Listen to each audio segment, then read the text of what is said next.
I happen to mention that moment of inertia is a bit complicated when it comes to just mass.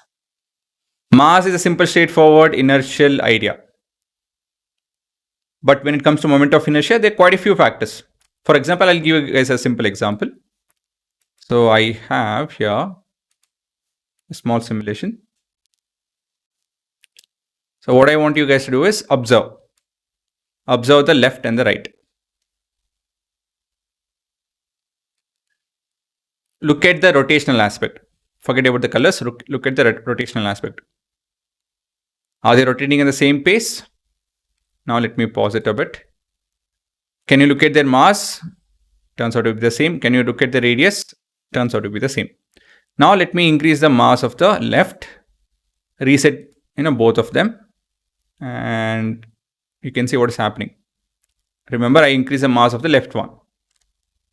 So is it not commonsensical to think that or get a hint of what is happening over here? Does it make sense? Obviously, if I increase the mass, the rate at which it will start rotating, how fast it will rotate, that will change by default. There is nothing to it. So let me actually reset this to 2 and reset both. And now instead of this, what will I do is I'll increase the radius. Okay. Sorry, let me reset first. Yeah. The radius is different. So you can see that mass is same, but the radius is different.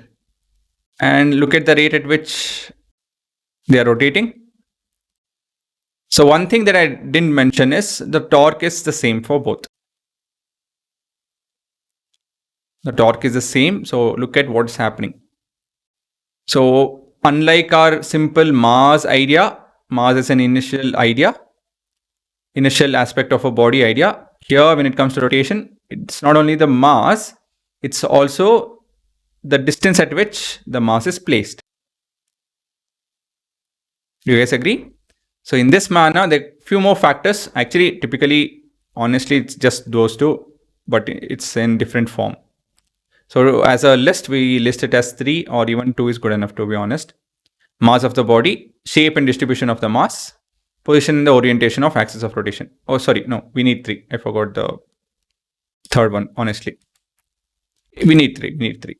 Mass of the body, which we just showed. Shape and distribution of the mass, I'll be showing that. Position and orientation of the axis of rotation. All of this we'll be discussing. Now, mass of the body. So it is directly proportional. Okay. So more the mass, more the... Do you guys agree? Let me restart this entire thing. If I increase the mass, what happens? Is it easy or difficult to make it rotate if I increase the mass?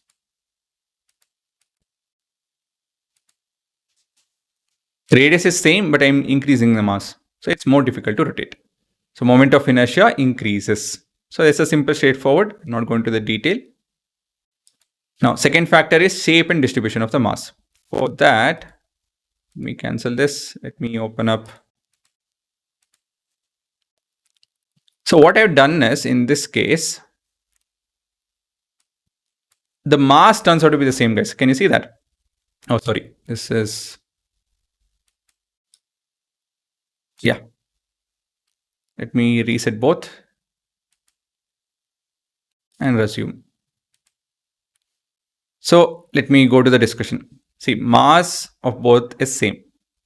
But here we have a disk. And here we have an object, which is a point object basically. Rotates to a massless arm. The size or the distance at which, in this case, the size, the radius, and here in this second case, the radius again, kind of distance from the center, they turn out to be the same. But you see what happens. Or let me put it this way. Which do you think will rotate faster? A disk or a point object which has the same mass? What do you think? You need to answer this to yourself, because that will That will help you understand the concept intuitively. Subconsciously you will understand this. So let me resume now. So you can see which is rotating faster, the disk. But why do you think so? Why is the disk rotating faster? I mean, you just have a small single point object and you have a disk. What do you think? Okay, next question to you guys is, if I happen to increase the radius, but I'm not changing the mass, what do you think will be the rate of rotation? Do you think it will be faster or slower? Okay, look at it.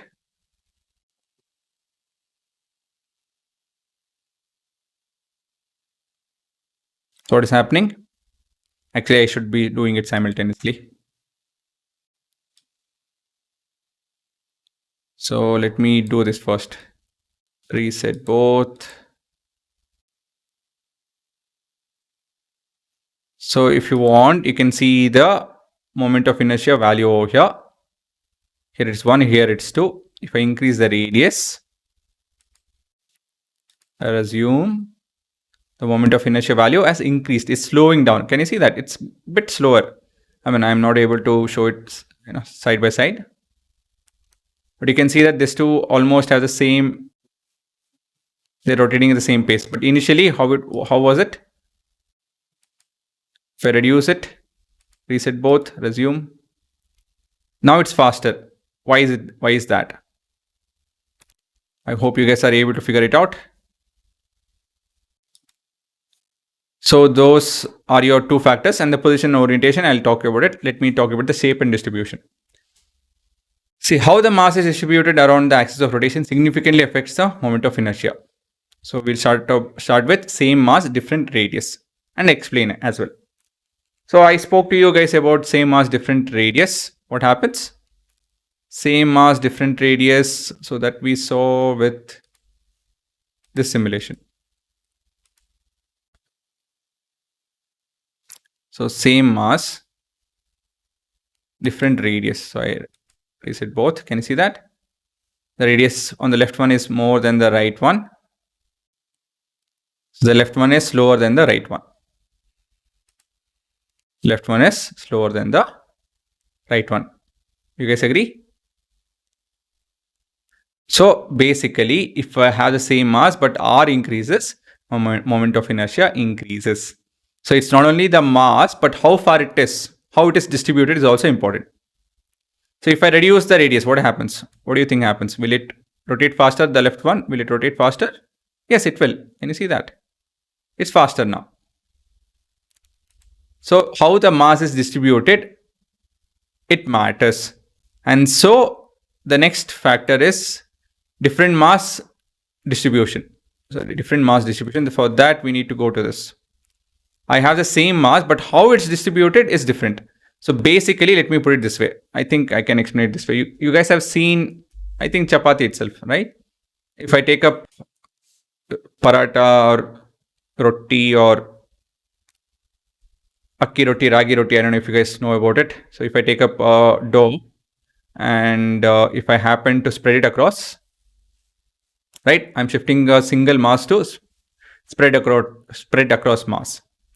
If I take this as a center of rotation, see, point is a huge chunk of mass with the same radius.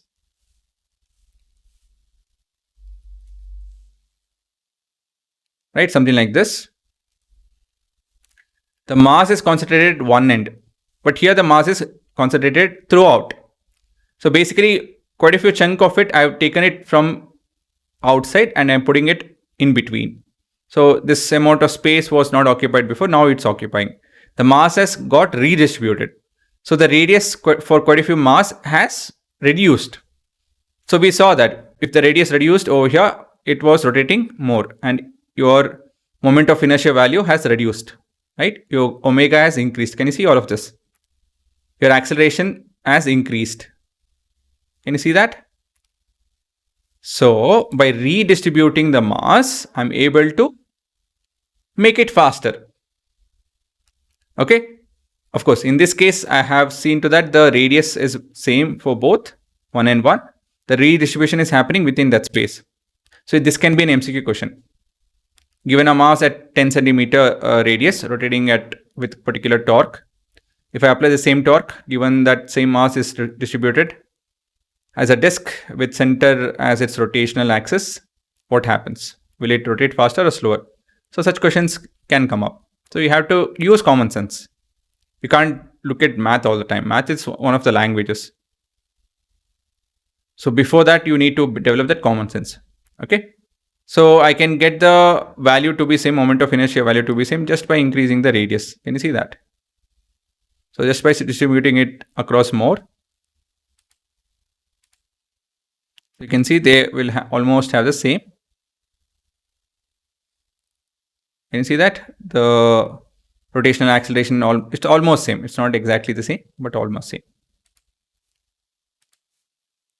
So I have to different mass. There's one more actually simulation. So I can even change the shape.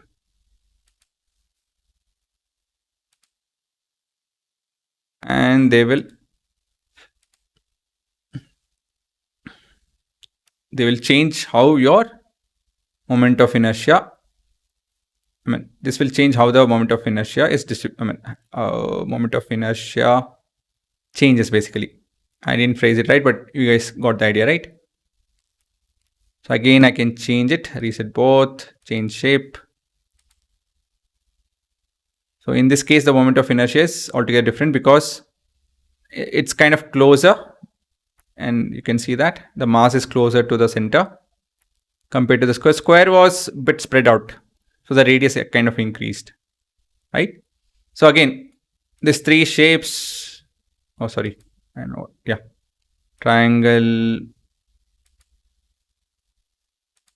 square, circle, square, and triangle.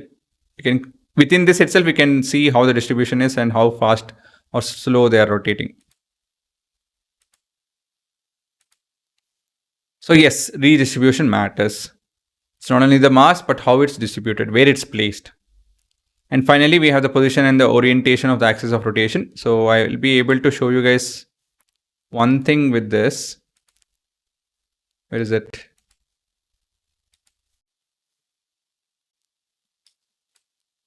Okay.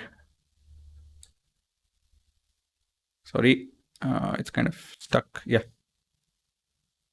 So it's okay. It's already rotating. Change shape. Yeah. Now we'll be able to see reset, resume. So you can see the same thing. Nothing is happening over here. Now I'll change the axis of rotation. What does it mean? Let me first explain that. The entire thing is paused now. Let me close this off. So axis of rotation means, guys, if I happen to take a board, if I happen to take the center and make it rotate, in comparison to that, if I take the same object and if I happen to make it rotate at the end, the effort that we need to rotate, that we need to put over here to make it rotate at the same rate will be different. If you use the second point and the first and second point, you can see that the mass distribution differs over here. There's a lot more mass that is spread out. So we need to have the radius has increased. And so your moment of inertia has increased. Since the moment of inertia has increased, we need to put more effort. Okay, if you think about it, it's kind of common sense. So you can see over here as well in the simulation. So I'm changing the rotation place. And you can see how fast, which one will be faster. So which do you think is faster? The left or the right? The left one will be faster. Please observe that.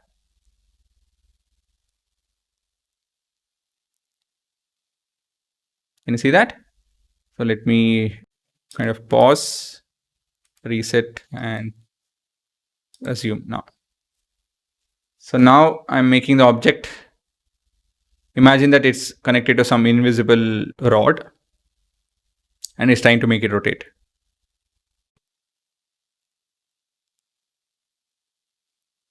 You see that it's much slower because the axis of rotation is much farther, and the mass is distributed way away from the axis of rotation. So if you use common sense, then all of this point will make sense. There's nothing to it. Moment of inertia, which talks about how difficult it is for us to change the state of rotation. It depends on quite a few things. It's not only that mass it's affecting it, but how the mass is distributed is also a factor. Okay, now I'll correct myself actually again. The first 2 points is good enough. Mass and how shape and distribution of the mass are the main factors, and the consequence of that is position and orientation of the axis of rotation. Indirectly, the shape and distribution does cover the position and orientation. I mean, according to me, but anyways, you guys write 3 points. So mass, that we clearly saw, more the mass, more we need to put, more effort we need to put to make it rotate. Shape and distribution, we saw that if the distribution is such that we distribute it across a small region and the axis of rotation is the center, we'll end up with less effort. But if we spread it across in a huge space, then we need to put a lot more effort. And when it comes to position and orientation, so orientation I didn't show actually, honestly. Position we saw. If I change the position of the axis of rotation, if you move away from the center, or at least anywhere close to the center if you are there, compared to that, if you move away, we need to put more effort, right? So that has to be commonsensical to you guys. So now you need to copy this.